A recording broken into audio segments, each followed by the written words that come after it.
লক্ষ্মীপুর পৌরসভার অবসরপ্রাপ্ত কর্মকর্তা কর্মচারীদের অবসরকালীন বকেয়া টাকা প্রদান করা হয়েছে। লক্ষ্মীপুর পৌরসভার আয়োজনে বুধবার 12 ফেব্রুয়ারি দুপুরে পৌরসভার হলরুমে এ অনুষ্ঠানের আয়োজন করা হয়। অনুষ্ঠানে প্রধান অতিথি হিসেবে উপস্থিত ছিলেন স্থানীয় সরকার বিভাগের উপপরিচালক ও পৌরসভার প্রশাসক মোহাম্মদ জসিমউদ্দিন। এ সময় বক্তব্য রাখেন পৌরসভার প্রধান নির্বাহী কর্মকর্তা খান মোহাম্মদ ফারাবী, হিসাবরক্ষণ কর্মকর্তা প্রাণ গোপাল প্রমুখ। এতে উপস্থিত ছিলেন পৌরসভার কর্মচারী অ্যাসোসিয়েশনের সভাপতি ভারপ্রাপ্ত আবুল কালাম আজাদ, সদস্য সচিব মাসুদুর রহমান, সদস্য আজাদ হোসেন, রাজু আহমেদ। পৌরসভা সূত্রে জানা যায়, বিগত দিনে লক্ষ্মীপুর পৌরসভার অবসরপ্রাপ্ত 25 জন কর্মকর্তা কর্মচারীর মাঝে অবসরকালীন বকেয়া 3,67,88,000 টাকার মধ্যে আজ পৌরসভার প্রশাসকের উদ্যোগে 1,11,45,000 টাকা প্রদান করা হয়েছে। পৌরসভার প্রশাসক মোহাম্মদ জসিমউদ্দিন তার বক্তব্যে বলেন, বিগত দিনে লক্ষ্মীপুর পৌরসভার প্রায় 26 কোটি টাকার ঋণ ছিল। এটি অত্যন্ত দুঃখজনক। ক শ্রেণীর পৌরসভা হয়েও এমন পৌর কার্যক্রমকে বাধাগ্রস্ত করেছে। আমি দায়িত্ব নেওয়ার পর থেকে ঋণ পরিশোধ করার চেষ্টা করছি। তারই ধারাবাহিকতায় আজ অবসরপ্রাপ্ত কর্মকর্তা কর্মচারীদের কিছু বকেয়া পরিশোধ করা হয়েছে।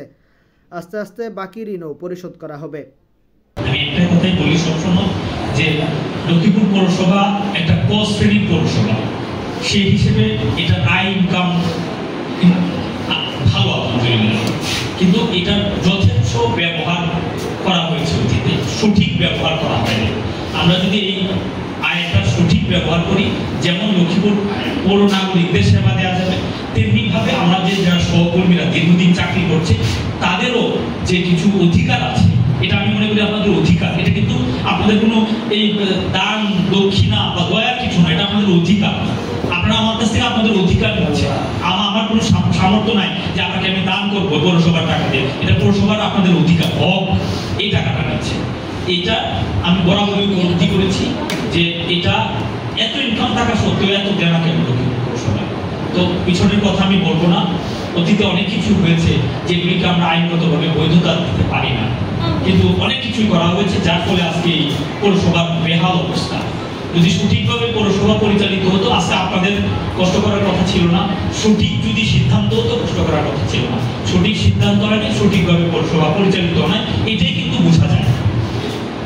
এখন আমরা পৌরসভায় ভালো মাসে মাসে ইনকাম করছি। আপনাদের যেমন আমার যে সহকর্মীরা আছে তাদের বেতন ভাতা দিই ফার্স্ট প্রায়োরিটি হচ্ছে আপনাদের টাকা পরিশোধ করা, তারপর হচ্ছে অন্যান্য দেনা পাওনা পরিশোধ করা।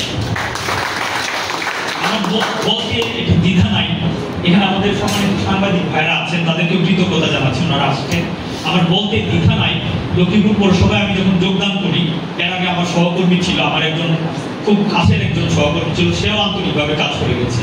আমি যখন যোগদান করি লক্ষ্মীপুর পৌরসভা 20 কোটি টাকা, অথচ বর্তমানে মাসে মাসে 50 থেকে 60 লাখ টাকা সঞ্চয় হচ্ছে। সব খরচ করার পরেও সঞ্চয় হচ্ছে।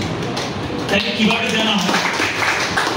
তাহলে আমাকে হিসাবটা দেন তো, দেনাটা কিভাবে হয়? 26 কোটি টাকা কেন ঋণ হবে? এই ঋণের বোঝা নিয়ে আমরা দায়িত্ব পালন করছি, এবং এই ঋণের মধ্যে এমন একটা অবস্থা হয়েছে যে সব থেকে অগ্রাধিকার ঋণ আমি মনে করি আমাদের যারা সহকর্মী অবসরে গেছে তাদের অবসরোত্তর যে পাওনাদি, এটা হচ্ছে সবচেয়ে অগ্রাধিকার ঋণ। এটা আমার সবার আগে পরিশোধ করতে হবে বলে আমি মনে করি।